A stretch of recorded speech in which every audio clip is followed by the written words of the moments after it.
नमस्कार शेतकरी मित्रांनो, किसान मित्र यूट्यूब चॅनलवरती आपल्या सर्वांचं सहर्ष स्वागत आहे. आता आपण पाहू शकतो की हा अनोखा प्रयोग आहे की शेतकरी मित्रांनो, बऱ्याच प्रमाणात काय असते की केळीमध्ये अंतर आपलं भरपूर असतं आणि अंतर सुटत असतं आणि केळीचा काही फायदा होत नाही. आता पाहू शकता की शेतकरी मित्रांनो, एक साईडला आता इथे हा 6 ते 6.5 फुटाचा अंतर आहे शेतकरी मित्रांनी ठेवलेला आणि हा त्यांचा स्वतःचा अनुभव आहे. आणि हा त्यांनी एक नवीन प्रयोग करून पाहिला आणि ह्या दोन्ही झाडाच्या आतमध्ये जे अंतर आहे ते 4 फुटाचं आहे. तर शेतकरी मित्रांनो, असं 4 बाय 6 आपली ही लागवड लक्षात ठेवा आणि ह्याच्यामध्ये आंतरपीक यांनी सरळ स्ट्रेट एक बेड सोडून दोन्ही तासाच्या मध्ये 1 तास ही यांनी टरबुजासाठी मल्चिंग पेपरवरती टाकलं आहे. आता इकडे थोडंसं मल्चिंग पेपर जो आहे तो आता हा उलटा टाकण्यात आला. हा या साईडला काळा पडला आणि खालून तो सिल्वर कलर राहिला.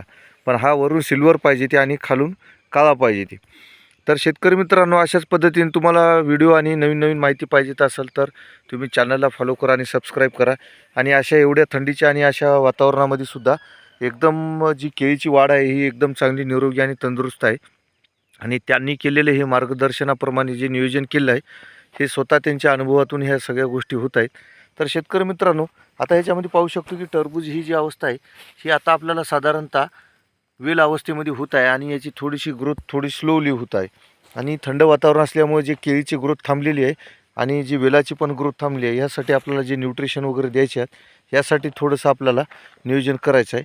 आणि शेतकरी मित्रांनो, आता जर हे पाहायला गेलं तर खालून सिल्वर कलर आहे आणि वरून ब्लॅक कलर आहे. आता हे थोडंसं चुकीच्या पद्धतीने टाकण्यात आलं आहे आणि ह्याच गोष्टीसाठी आपण लक्ष ठेवणं महत्त्वाचं आहे.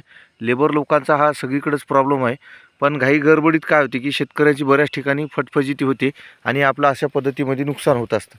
आता शेतकरी मित्रांनो, आता याच्यामध्ये लक्षात घ्या की झाड निरोगी आहे पण पुंगा आपल्याला गच्च पकडला आहे. याच्यावरती बुरशीजन्य रोगाचा प्रादुर्भाव होत आहे आणि बऱ्याच ठिकाणी जो पुंगा असतो हा गाभा मोकळा निघत नसल्यामुळं ह्याच्यामध्ये नायट्रोजन आणि कॅल्शियम नायट्रेटचं किंवा ऑक्सिजनचं जे प्रमाण आहे हे खेळतं नाही राहत.